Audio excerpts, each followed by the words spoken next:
पहले तो मोहिनी एकादशी की हार्दिक शुभकामनाएं। अब सुने मोहिनी एकादशी महोत्सव की कथा। पवित्र सरस्वती नदी के तट पर बसे समुद्र राज्य भद्रावती में बुद्धिमान और धर्मात्मा राजा धृतिमान का शासन था। वो एक महान गुणी राजा थे और न्याय एवं आध्यात्मिकता की गहरी भावना से शासन करते थे। राज्य के धनी और सम्मानित नागरिकों में धनपाला नामक एक धर्मनिष्ठ व्यापारी थे। अपनी उदारता के लिए प्रसिद्ध धनपाला नियमित रूप से दान करते थे, विशेषकर गरीबों और जरूरतमंदों को अनाज वितरित करते थे। उनके 5 पुत्र थे, सुमना, सद्बुद्धि, मेधवी, सुकृति और दृष्ट बुद्धि। उनके 4 पुत्र गुणी थे और धर्म के मार्ग पर चलते थे, जबकि सबसे छोटा पुत्र दृष्ट बुद्धि पाप और दुराचार के मार्ग पर चल पड़ा। दृष्ट बुद्धि के हर प्रकार के भोग विलास में लिप्त था। जुआ, शराबखोरी, अवैध संबंध और अन्य पाप पूर्ण गतिविधियां। उसने अपने पिता की सारी संपत्ति अपने सुख सुविधाओं पर खर्च कर दी और अपने दायित्वों की उपेक्षा की। समय के साथ उनका नैतिक व्यवहार धनपाल को असहनीय लगने लगा और क्रोधित होकर पिता ने उसे सबक सिखाने के इरादे से घर से निकाल दिया।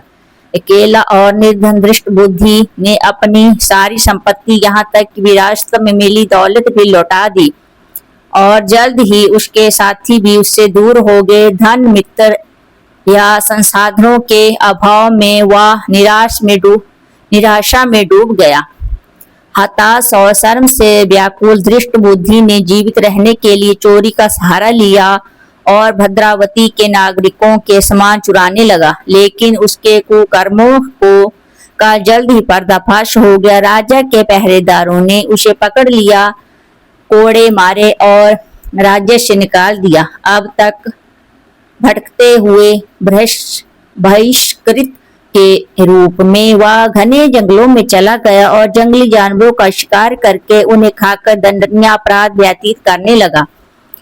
अपने कष्टों के बीच बैसाख के शुभ माह में दृष्ट बुद्धि कैंडिन्या मुनि के आश्रम पहुंचे, जो आध्यात्मिक ज्ञान और भगवान विष्णु के गहरी भक्ति के प्रति प्रसिद्ध थे।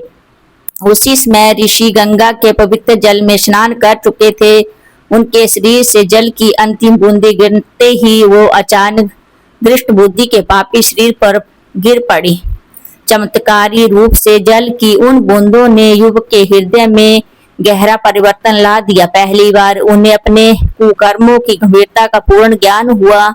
उनका हृदय जो कभी अंधकार में डूबा हुआ था, ज्ञान के प्रकाश से प्रकाशित हो उठा। गहरे पश्चात से व्याकुल दृष्ट बुद्धि विनम्रता पूर्वक हाथ जोड़कर कौंडिन्य मुनि के चरणों में गिर पड़े। उन्होंने विनती करके कहा, हे पूज्यवर, मैंने पाप और विनाश का जीवन व्यतीत किया है। मैं अब भटक गया हूँ और आपका मार्गदर्शन चाहता हूँ। मैंने स्वयं को और दूसरों को जो पीड़ा दी है उससे मुक्ति पाने के लिए क्या करूँ? कौंडिन्य मुनि ने करुणा भरी दृष्टि से कृपा पूर्वक सलाह दी। अपने किए हुए पापों से मुक्ति पाने के लिए आगामी मोहिनी एकादशी का पर उपवास अवश्य करें। भगवान विष्णु को समर्पित यह पवित्र दिन सबसे पापी हृदयों को भी शुद्ध करने की शक्ति रखता है। यदि आप निर्धारित नियमों का अनुसार उपवास करें और सच्ची श्रद्धा से भगवान विष्णु के पास जाएं, तो आपके पाप क्षमा हो जाएंगे और आपको शांति प्राप्त होगी। ऋषि के वचनों को दिल से ग्रहण करते हुए दृष्ट बुद्धि ने मोक्ष के मार्ग पर चलने का संकल्प लिया। मोहिनी एकादशी आने पर उन्होंने कौंडिन्य मुनि के निर्देशों का पालन करते हुए अटूट श्रद्धा के साथ व्रत रखा। इस शुभ दिन पर उन्होंने स्वयं को पूरी तरह से प्रार्थना, ध्यान, भगवान विष्णु के पवित्र नामों का जाप करने से समर्पित कर दिया। उनकी कृपा की प्रार्थना की। भगवान विष्णु की कृपा से दृष्ट बुद्धि का हृदय शुद्ध हो गया और उनके सभी पाप धुल गए। उन्हें न केवल उनके अतीत के कुकर्मों से मुक्ति मिली, बल्कि उन्हें भगवान विष्णु के शाश्वत धाम में स्थान भी प्राप्त हुआ। उनका जीवन जो भी अंधकार और निराशा से भरा था, भक्ति, शक्ति और भगवान विष्णु की कृपा से पूरी तरह बदल गया। महाभारत में युधिष्ठिर को यह कथा सुनाते हुए भगवान कृष्ण ने एक गहन उपदेश के साथ अपनी बात समाप्त की। हे युधिष्ठिर, जो कोई भी मोहिनी एकादशी की महिमा और गुणों का वर्णन सुनता है या निष्ठा पूर्वक व्रत रखता है, उसे वही दिव्य कृपा प्राप्त होती है। इस पवित्र दिन की कथा सुनने मात्र से ही अपार आध्यात्मिक लाभ मिलता है। जो लोग भक्ति पूर्वक व्रत रखते हैं, उन्हें भगवान विष्णु की दिव्य स्थिति में मोक्ष और शाश्वत आनंद की प्राप्ति अवश्य होती है।